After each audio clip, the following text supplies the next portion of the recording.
Today, Today, Bravo just dropped a new trailer for a new 3-part series called Surviving Mormonism. And it is a serious take on the potential harms of being in the Church of Jesus Christ of Latter-day Saints. And yet, the internet is absolutely rolling. Twitter is especially on fire. They are unhinged in the absolute best way. And personally, I feel like this is how Latter-day Saints should react every single time we are in the media, because I'm loving this. This is peak Latter-day Saints. So let's watch the trailer, do a bit of reaction, and then talk about why everyone's laughing so much. Okay. The things I learned while we were filming this shocked me to my core. The real secret lives are much darker, deeper, and more tragic. This is still going on. This has to stop. I spent my life being someone I wasn't. My earliest memories are of abuse. Had they taken action, could it have saved me? I just feel overwhelmed and horrified. Surviving Mormonism with Heather Gay. Watch the premiere Tuesday, November 11th after Salt Lake City, and stream all episodes next day on Peacock. Okay, so what we learned there is this is a 3-part series. It is produced by Bravo. It's going to be streaming on Peacock, and it's premiering November 11th, which personally I find very peculiar, maybe even suspicious, because Secret Lives of Mormon Wives Season 3 is premiering, I think, like November 13th, maybe it's the 15th. I don't know. It's very shortly after. I can't help but think that that is very intentional timing. But on the subject matter itself is talking about surviving Mormonism, as if this is a difficult thing to do. And they highlight what looks like to be maybe 3 vignettes there. I'm sure there's more. One is, my earliest memories are those of abuse. So I'm sure this is probably going to be some sort of story of a victim of SA of some kind, and how the church either did not intervene to protect or perpetrated some harm. Then there is the older gentleman who said like something about like, I couldn't be me. And I don't know what this is referring to, but it's possible this is some sort of LGBTQ situation where this person felt like they couldn't be authentic to themselves. That's often, how we're portrayed in the media. And then the final one was someone who said, could they have protected someone like me if the church had intervened? So maybe, again, this is a situation with abuse. Not entirely sure, but clearly like very heavy, serious things going on here.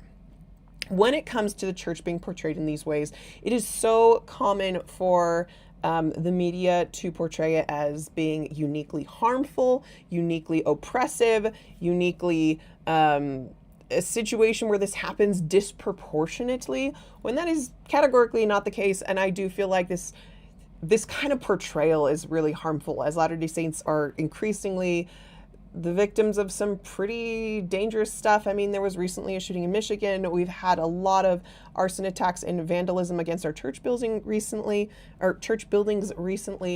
And this kind of rhetoric does not help when it comes to cooling the temperature.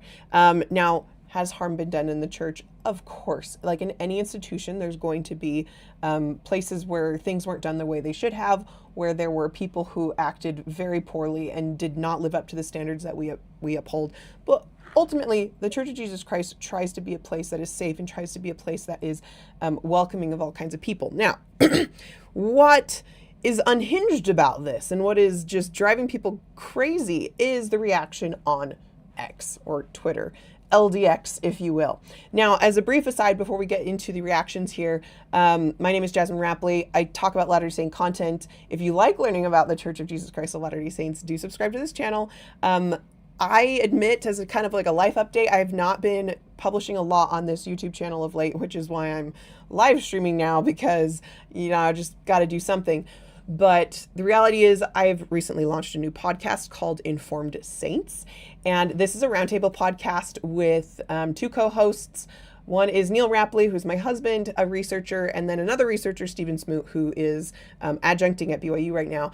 And it is so fun. I've loved doing that, but I admit it has taken me away a little bit from focusing on creating YouTube content for this channel. So I do want to start coming back towards that. I have some pretty fun stuff in the pipeline, including things like translation errors in the Book of Mormon.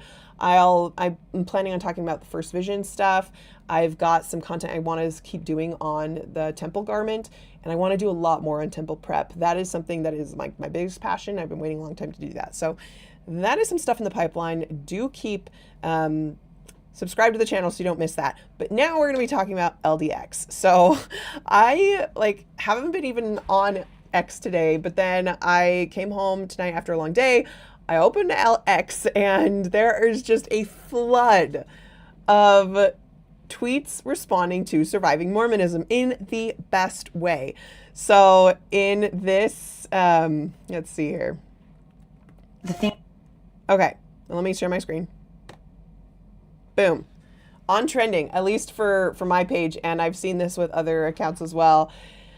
Mormons launch humorous surviving Mormonism X trend against Bravo docu-series. So it's a trend enough that even the X algorithm is starting to notice this as something happening within this niche community. And it has been great. Tons of people, I've seen dozens and dozens and dozens at least, people just politely and self-deprecatingly and humorously trashing the show or pushing back on the show by just showing what surviving Mormonism is really like. And so these are a bunch of tweets I found, none of them in any particular order. Surviving Mormonism, and it's just me trying to refrain from cooking anything in the kitchen that is only meant for serving and warming food. So anyone who is a dyed-in-the-wool Latter-day Saint will find this funny because it's just such a niche thing of all the kitchens and all the church buildings says this is not for cooking, this is for warming and serving food only. And so this is just a funny thread on that. But all of these are just so relatable. If you are an actual Latter-day Saint and if you've lived and you've practiced and you believe, every single one of these is just super relatable. And yeah, this is what it is to survive Mormonism. It's these small little things that annoy us or grate on us, but we love it and we're here for it. Surviving Mormonism, but it's just me racing to the library after sacrament meeting to get one copy of Lehi and Family Arriving in the New World before the other CTR teacher does. Just the very subtle Christ-like competition with your other teacher. Surviving Mormonism, but it's just me trying to decide whether the green tea extract in my protein powder makes it against the word of wisdom or not. Surviving Mormonism, it's just me skipping over that crock pot at the potluck from that one ward member whose kitchen I've seen and therefore do not trust. Our chili cook-off is tomorrow for my ward, and I quite enjoy it always, and I've never had that experience. Surviving Mormonism, but it's just me mentally preparing for next year when I have 9 a.m. church. Oof, yeah. I'm at 1:30 church right now, and that one is kicking my butt.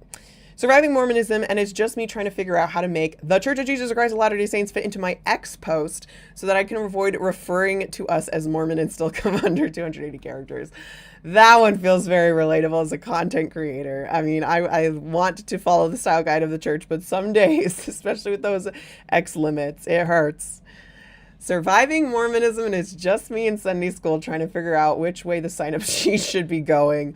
Oh my gosh, that one is the greatest for social anxiety of knowing wait, I wasn't paying attention. Was it supposed to go to the back or to the front? Or do I need to pass across the aisle?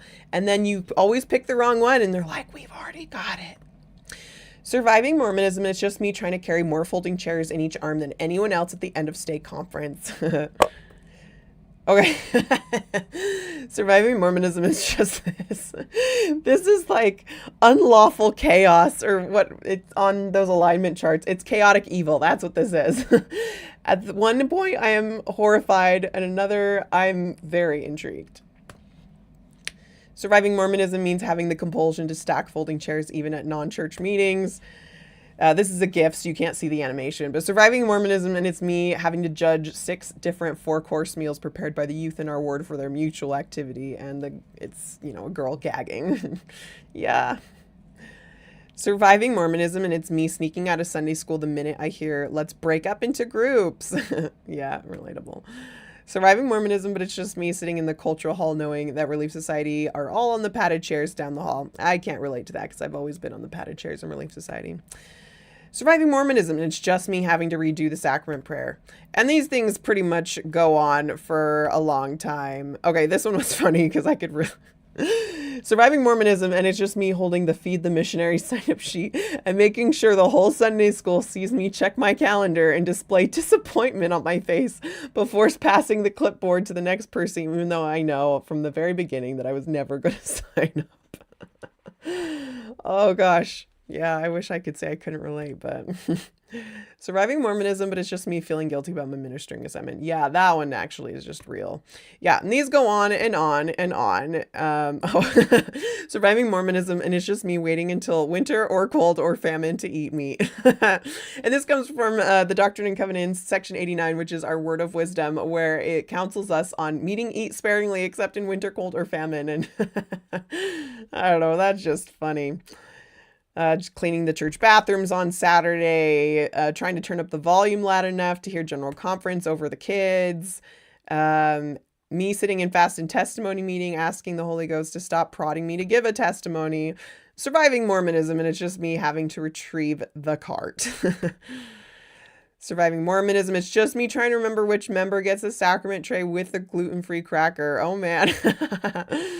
Oh yeah, I can't relate to that either because I've never passed the sacrament, but that's funny. So yeah, as you can see, it just keeps going on and on. Okay, I guess that is the end of those tweets I had collected. If some of you have done surviving Mormonism tweets and I didn't get them in my slideshow, I'm sorry. I forgot to put even mine there. I made a humble contribution of surviving Mormonism, and it's just me eating my child's entire stash of goldfish during Fast Sunday. So there have been so many tweets that have just made me smile, laugh, crack up. I love it so much because this is the perfect response to when we're in the headlines for a negative reason. I feel like this is just chef's kiss. We could be pushing back and saying, hey, this is damaging, this is wrong. And certainly I do plenty of that. We could be like really snarky and making fun of the people doing it. And certainly there's been tons of that too. But I feel like this just threads the needle and is the perfect combination of those, like being a little bit self-deprecating and having us just like, it's a humorous way to make, turn lemonades out of lemons. This is something where it's clearly going to be portraying the church in a probably very negative light. And I haven't seen the show yet, obviously. And once I see the show, maybe I'll have a different response. But it can be really easy to get down, especially when we're always being portrayed negatively in the media. And instead, just like turn a mirror on us and be like, yeah, we can make fun of ourselves. But honestly, like surviving Mormonism isn't nearly as awful and terrible as it's being portrayed. Certainly, there are awful and terrible things that have happened in many people's lives across various institutions and cultures. But on the whole, in general, the Church of Jesus Christ of Latter-day Saints is great and it's beautiful and it's wonderful. And like, these are some of the worst experiences we have in the church, that we have to clean the church on Sunday, that I forgot it was Fast Sunday, that we're having to use a new hymn book and I have to learn new music. Like, it's just like these little things that are so relatable, that are niche, that are awkward. And I think we just need so much more of this. I love seeing when we can just turn a situation and just make it lighthearted, fun, and endearing. Like, how can you hate that? It's great. Anyway, that's just my brief hot take on the newest series. I will probably be watching it and maybe doing a reaction on this channel, but I for sure will be doing a reaction to The Secret Lives of Mormon Wives that will be coming out in a few weeks here. Like I said, I don't remember if it's November 12th or 13th, but they're coming out very close together, which I have to assume is intentional timing.